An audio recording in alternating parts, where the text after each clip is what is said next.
All right. Welcome back to the GSMC Wrestling Laureate Podcast, brought to you by the GSMC Sports Network. So we'll, kind of reflect on what we talked about. The first segment, we talked about our WWE NXT Spring Break-In review. Trick Williams ultimately getting the title on him. Totally proud of Trick. Whoop that Trick, baby, all the way. Segment 2, we talked about our AEW Dynamite preview. And, we're going to move forward to our memorable WWE Draft moments. But before I move on, I totes forgot, running out of time, I kind of spaced here, that tonight on AEW Dynamite, we do have Jon Moxley against Powerhouse Hobbs for the IWGP World Heavyweight Championship. Obviously, Moxley and Hobbs, they were aligned at one moment where Hobbs was the babyface. But ultimately, I think Moxley's going to destroy. And also, you have Jack Perry. Well, Jack Perry joined the Elite tonight. Nobody knows. Wardlow tried to help Roderick Strong defeat Kyle O'Reilly, but ultimately, Adam Cole, the leader of the Undisputed Kingdom, wasn't really for it. So he was absolutely upset with him, kind of gave him that like death stare down, like, hey, you the next stop, bro. So, that's something also to kind of pay attention to. And also, I kind of thought about it as like you kind of have Adam Cole and you kind of have the big guy Wardlow. Kind of reminds me of kind of like when Shawn Michaels and Big Daddy Cool Diesel were one, like kind of like a faction. But then ultimately you kind of fell in love with the big guy that kept getting abused by a big name talent like Adam Cole, ultimately, which caused Diesel to attack Shawn Michaels. In turn, I think Wardlow will attack Adam Cole. So, of course, absolutely, we can move on here. I just had to touch on that before because I am the I am your wrestling lord. I don't want to miss any big points here. So, yeah. Anyway, so we have our WWE draft memorable moments happening right now. All right, next, let's go ahead and start from the beginning here. First, we're going to talk about our definitely a memorable WWE draft moment.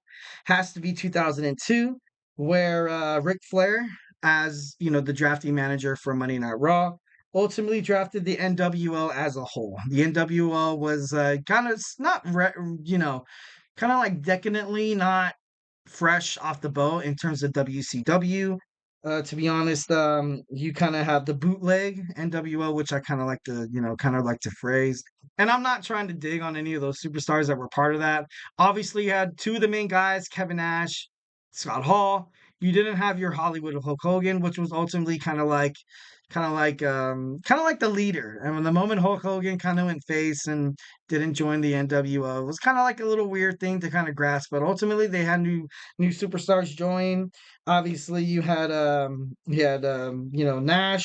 you had Hall, then you also had X-Pac, Booker T, The Big Show, Shawn Michaels, and I don't know, it just didn't really make good for good wrestling. Honestly, I didn't think it was, I don't think it was worth a damn, but, that's just me.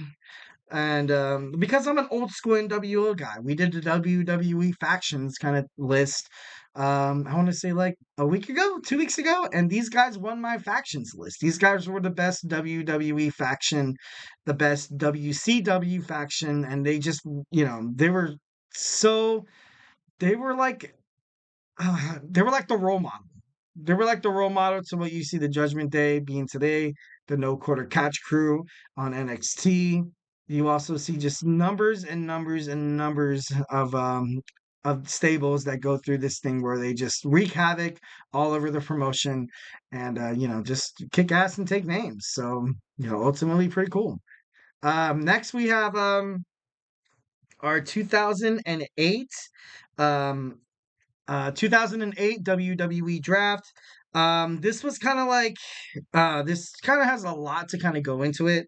Um, I kind of read it as like WWE kind of pillaging ECW. You saw names like CM Punk, Kofi Kingston, Shelton Benjamin, Kofi Kingston, and Kane, who were like, big names in ECW, who were helping build ECW as a new brand under the control of WWE Creative, and it just it was crazy because Kane was finding so much success under ECW as the world ECW champion. And for him to come back to WWE definitely was a setback in his career. Ultimately, he never really made it back up to the main card, heavyweight title. Like, of course, he would might challenge superstars like Batista, Triple H, Edge, and JBL, Randy Orton, but he never really held the title, and I think that's kind of a bummer. I think that's a damn shame because the ECW champion was drafted for the second straight year. ECW lost their champion, which is crazy, absolutely crazy. So essentially, you're kind of setting up ECW for unsuccess here.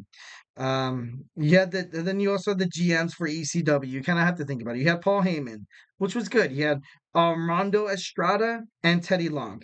Why didn't Paul Heyman stay with the brand that he tried to push for years on years? It's because Paul Heyman wanted ECW to thrive in a company, and Vince McMahon didn't want that. He really honestly did not want that. He really, I think it's. Mm, of course, I don't want to be that conspiracy wrestling theorist, but I think it was pure sabotage by Vince. Absolutely, 100%. I feel like it was pure sabotage that Vince kind of saw, what Eric Bischoff was doing with Raw, and kind of saw what Paul Heyman was doing with ECW, and he didn't like it. And you got to think about, essentially, Heyman and Eric Bischoff were fired in 2006 at the same time. You had the ECW guy, you had the WCW guy. You have complete control over. The moment they start bringing up something that's not, familiar to you and the way you want to do things, absolutely control freak Vince McMahon was. And you just kind of have new innovative ideas, and he's like, no, we're gonna do that, or this and that and the other, and they get fired, and it just kind of sucks. Paul Heyman essentially wanted CM Punk to be the ECW champion over Lashley. Bobby Lashley, and automatically, he's an amazing superstar, amazing talent. But imagine if CM Punk kind of got the push before he got the push when he got the push. I know that sounded so weird and so confusing, but stay with me. Uh, so basically, what I'm saying is CM Punk could have been a way bigger superstar than he is now if he would have got pushed earlier with perhaps the ECW brand. Maybe something could have happened more. Maybe they could have developed something to kind of help CM Punk stay where he didn't have to take that hiatus, where he didn't have to do the pipe bomb dog and John Cena and Triple H and management. Maybe it all could have ended differently if he just would have let, Paul Heyman kind of do his thing. And of course, the moment Paul Heyman leaves, you put Armando Estrada, who probably has no experience whatsoever. He was the manager for Umaga. And then you have Teddy Long. Love Teddy Long, but ultimately they hired these guys to be yes men. Vince McMahon wants yes men. He doesn't want anybody to kind of challenge his rule. So, he wasn't looking for innovative ideas. He wasn't looking for creativity. He wasn't looking for perspective, storyline, promotional initiative. And it killed ECW. It killed ECW in the new age that they were trying to bring something up ultimately. And that just makes you want to think that I really hope that WWE NXT doesn't really end up like that. Under the Paul Levesque era, I highly doubt it. Because people felt kind of like what you think about WWE NXT today. Well, not today, but recent years, that many wrestlers felt being drafted to ECW back in the day was something kind of like a demotion. Kind of like a demotion. Kind of like when you saw Ember Moon go back down to NXT. When you saw Finn Balor work down there for a little bit because they couldn't really, decide what to do with him. Kind of where you have AOP going down now with the Final Testament and Baron Corbin. Some people might view this as a demotion, but hopefully WWE knows what they're doing now. Hopefully, Shawn Michaels and Paul Levesque know what they're doing now. Don't make the same mistakes your father-in-law did, kid. Don't make them. So also there was less time and devotion and energy that went into the brand, which kind of makes me a little relieved because obviously NXT has a lot more attention and a lot more energy than ECW was, back during the 2006, 2008 kind of area in terms of Paul Heyman and stuff like that. So yeah. Next, we have Triple H being drafted to SmackDown in 2004. Triple H was an undisputed champion, so he kind of had the free will to kind of go back and forth to kind of do whatever the heck he wanted. But after losing the title, Triple H became exclusive to Monday Night Raw, but was ultimately the hottest free agent in the market. After being drafted to SmackDown, Triple H fought SmackDown champion Eddie Guerrero, which became his only match for SmackDown. Which, ultimately, like growing up, I saw mostly Triple H on Monday Night Raw. This kind of put a steeple for Monday Night Raw. This kind of put him there before, they put him there in 2004. And what we're going to talk about in a couple other, in the next, I think it's the next slide, we're going to talk about how John Cena came in 2005. Ultimately, to kind of fight Triple H. Triple H was kind of like that protege to kind of help John Cena grow within the industry, and it kind of just helped him become a better wrestler, better face of the company. So, obviously, I think Triple H had a lot to do with that. Next, we're going to talk about 2005, John Cena being drafted to Monday Night Raw. For the first time, a current heavyweight champion was drafted to another brand. Cena spent in his entire career on WWE SmackDown, from his rookies to his, when he walks into the ring and he challenges Kurt Angle, and Kurt Angle was like, "What makes you think that you could, challenge somebody like me?" And he's like, "Ruthless aggression," which was kind of like the main theme of wrestling kind of moving forward, which is honestly a great name. He's a great performer. He's just absolutely, honestly, the decision to put John Cena over was probably one of the best decisions WWE has ever done, because look at him now. He's a Hollywood star. He's a philanthropist. He's like a role model. Like, nobody really can say anything bad about John Cena. So, yeah, that's what I got. And like, I felt like when John Cena was drafted to Raw, he was kind of like the face, and that was like the passing of the torch to Triple H to be like, "Look, all right, now it's kind of John Cena's show." I will. What how with this segment kind of going on, it would be kind of silly for me not to kind of bring up the 2002 The Rock being drafted to SmackDown. This is he was the inaugural WWE draft number 1 draft pick in the WWE draft history, which is pretty cool. And you got to think about it. There's superstars like The Undertaker, Kurt Angle, RVD, Booker T, Hulk Hogan, Brock Lesnar, and so many more that were advertised in this draft, and he didn't take them. The draft that they decided to go number 1. Vince McMahon picked The Rock, which he probably thought The Rock was going to stay within the company longer than he did, but ultimately they needed somebody big like The Rock to stay on there. WWF around 2002 was sued by the World Wildlife Foundation for causing them to rebrand. I feel like that's the huge reason why they went to WWE and split up the shows, and also for money revenue and live shows. WWE was mostly known by WWF the whole entire time. And you also have to realize that the internet isn't what it used to be.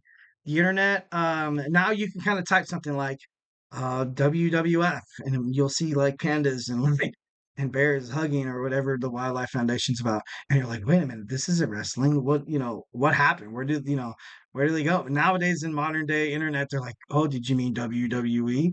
But back then they didn't have that. So essentially, your product name or your business name was kind of like the integrity, was kind of like what your audience looked for in terms of trying to find a reason why to watch you.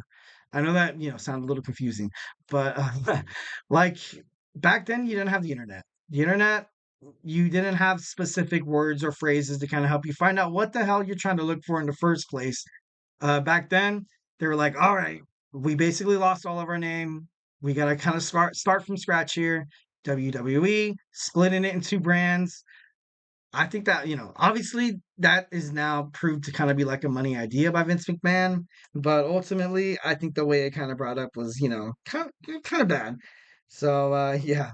I kind of liked how once when they kind of initiated the whole WWE thing, it was WWF, and then they did a commercial where it's like, "Get the F out of here." Like, I don't know, I thought that was pretty cool. I was like, "Oh my God, like so so innovative, like it's so impressive." Oh my God. Like I just thought it was funny as hell. I thought it was funny as hell. Absolutely. And honestly, you kind of had McMahon, Ric Flair represent both brands. Their feud came to an end in June of 2002, where McMahon defeated Ric Flair in a no holds barred match. which honestly, if Vince McMahon wasn't, egomaniac, which would never happen. Ric Flair is one of the best wrestlers in wrestling history. For him to kind of fight Vince McMahon and lose in a no holds barred match, just basically greased up Vince's ego more than it needed to be. So ultimately, we all know that Ric Flair probably should have won that match, but Vince had he kind of had this this determination to kind of bury WCW, basically anybody who didn't come up during his reign. So yeah. So the general managers eventually ended up being Stephanie McMahon and Eric Bischoff. So obviously, like I said before, Vince McMahon uh, fired Paul Heyman, also fired Eric Bischoff, basically due to creative concerns about potentially people giving them the credit other than himself. So, ponder on that however you want. Um, you know, you can leave me a chat at the tips and donations link at the GSMCpodcast.net. But hey, if you're cool with it, let's go ahead and move on to our next segment, our fourth and final segment. We're going to talk about our Wednesday Superstar Spotlight. We're going to talk about Athena, a Ring of Honor, obviously the longest reigning Ring of Honor Women's Champion. So hey, don't quit.